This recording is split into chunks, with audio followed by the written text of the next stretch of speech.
Philosophers talk to our times towards an ethnography of an evolving, poisoning mind.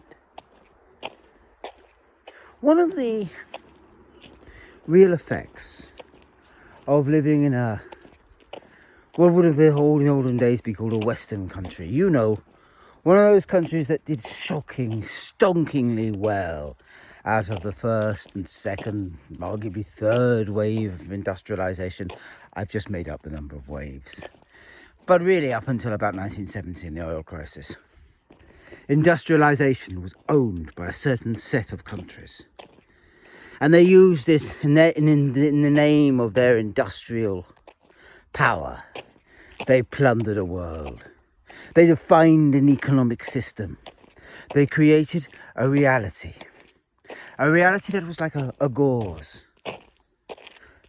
A reality in which those that lived in such countries lived relatively comfortable lives. Relatively. And beyond was all noise and chaos and pagan powers and authoritarianism and military coups, often orchestrated by us, it does have to be said. An endless plundering in the night.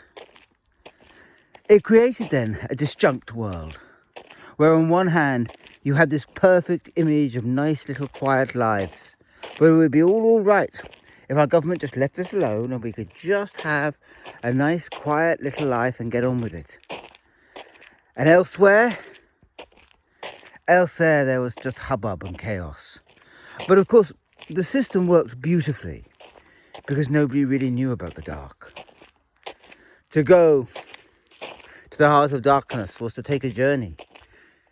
And yet, that journey itself selected who went and what they were going for. General information was rare, or filtered through anthropologists who had PhDs to write and didn't want to worry about the history of the people that they had studied and whether the cultures that they were trying to comprehend were really very old or were really just a ragtag jetsam thrown up by a major series of colonial changes. And so a very distorted view of what was happening kind of filtered in the glorious days of empire and the white man's privilege. We were building railways, electrifying Africa, except we weren't. Now, I'm not going to go on too long about the iniquities of empire. It's not really my speciality, but I know enough, and let's be honest, so do you. But the problem is, in our nice little quiet lives, in our quiet corner of the world, it creates a big problem. A problem in whose legacy we spend our lives. You see, there are two reactions when our comfortable world is faced with such disjunct truth. Truth that falls from outside and that is difficult. More than that, I've used the word comfortable, I hope you've got it, in inverted commas all the way through this piece. Because of course, the way that the post-industrial societies in this particular bit of the world and bits like it will operate has always been to manufacture great hierarchies within a system of comfort. So that there are certainly huge in France, great poverty. Partially constructed, deliberately, I want to say curated. Yes, because it is a society of great wealth. It doesn't have to be there. But it is the poverty that creates the value within the system. I've talked about it before. That for me, money is a cult of pain. And actually, in order to create value within money, you have to have a morality playing out. With one part of the system having no money and everyone seeing how poor they are. It's why places like where I live, tucked away in the Pyrenees, are viewed as so marginal by the rest of France, but also by the rest of Europe, because it's full of people without much money doing quite well, because the land is rich, because you can. And that is a dirty little secret of capitalism, that actually you can survive without much money. But normally, in the comfortable societies of the West, you create a gradation system where you are in society, how much influence you are, but also how much pleasure you are, is a direct response to how much money there is, because that is what creates the value of money. And not just in the capitalist West, but I mean everywhere. Everywhere looks at that and goes, oh, that's what money does. Money buys that. Except, of course, it does no such thing.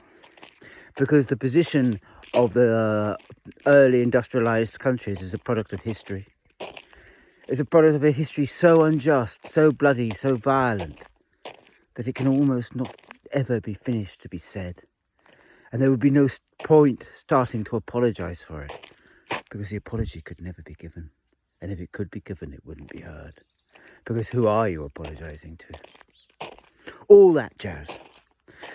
So you live in a society then, which is comfortable in itself, and yet always worried about yet in which citizens are kept in a perpetual state of slight anxiety or mild complacency.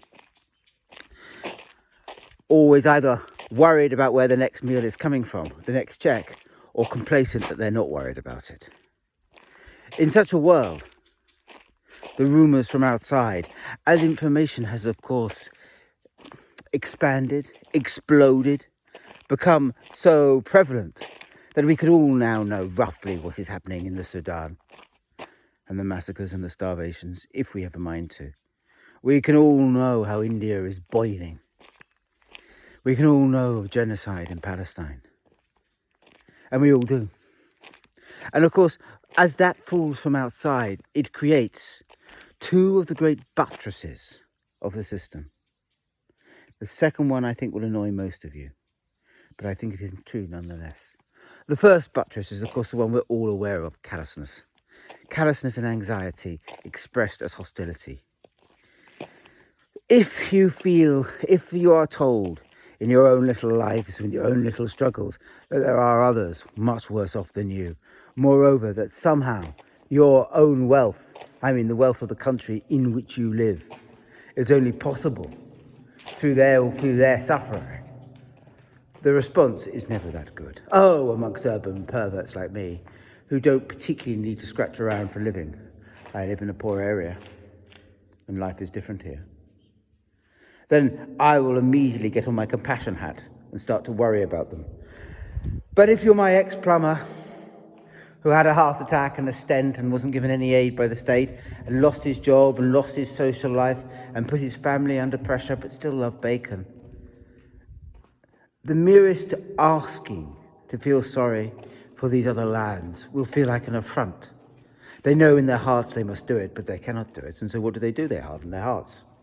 And so you breed both a endless callousness and endless suspicion of those that are giving them pain. I mean, those that are giving them pain, who they know about, the poor, who are making them feel somehow that they are unworthy of their lives, somehow that they have no right to it, and even open up the suggestion that they might need to give it back and lose their little all. Now, you could say, well, nobody's ever suggesting that. And I would say, nope, nobody ever is. Absolutely nobody. And the people who, of course, we're asking who might give it back are the very, very wealthy, who are also rogering this lot of poor as well. Yeah, absolutely. But that's because we've all got our little socialist hats on.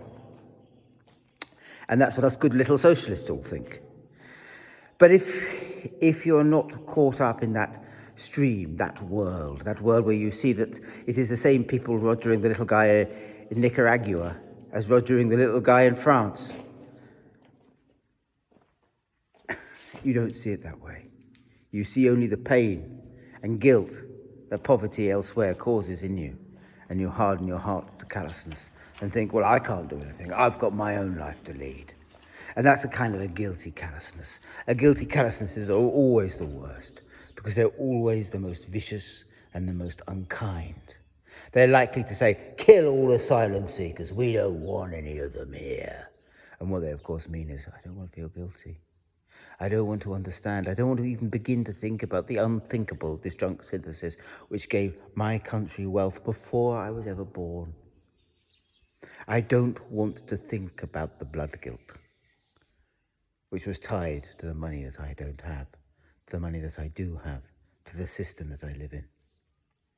So that's one great system. Now, the other great system, of course, is the exact opposite. You could be endlessly caught up, obsessed with the blood guilt, obsessed with thinking, oh my God, the West is evil, which you could argue that it was. You can accept then an entire set of analyses that pan the society that you are living, destroy any conception of any, blind you to any good that it is doing, and get you obsessed about one or two particular acts of atrocity the West has recently created. The obvious one that is done constantly is Palestine. Now, Palestine is appalling, it's genocide, and yes, and one's heart aches for revenge and for the nasty death of Netanyahu. I get that. I understand that. But I also live in a world of real politics. I also live in a world where there are myriad other massacres. Where Sudan, up until recently, killed as many people. There are many people who are dying in Sudan. When a world then where actually the callousness of the West is the normality. And to get obsessed about one or two tragedies is to distort the world you live in, to blind you to what governments are trying to do. Worse than that, it is to give you a contempt for systems that might try to mitigate the world in which we are, because you simply pan them all. You pan the EU and loathe it. You pan, which is reasonable. There are many things the EU have done that is problematic, but there are other things that it has done that have tried to change the system, tried to return it to what it was. You pan the United Nations. You destroy any attempt that the West may have had once to making retributions.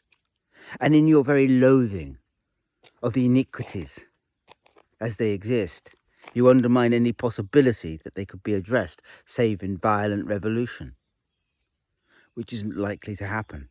And effectively then, your very compassion, your very fury, castrates you. Fury, Spinoza would say, pain, is always a bad guide. Unless you are caught in the callousness myth, and you need a bit of pain to blast that off, to give you back your compassion, to open your mind up to others. Pain is always bad, and politics based on pain, poisonous. And as the sheer injustice, the sheer disjunct synthesis of the world becomes increasingly hard and painful to think, and how we act and what we do more and more problematic, we're caught between these poles of callousness or a kind of selective compassion that blinds us to actually what we can do, that opens us up to endless demands that are never going to be met, petitions that must be signed, a world that must be conjured up that isn't going to happen, and doesn't say, well, what can we actually do step by step by step? How can we actually change the world we are in now, here, this time, and move it on? Because that's where we are. I mean, I, with my communist hat on, could call and bellow for a revolution with the best of them. Of course I can.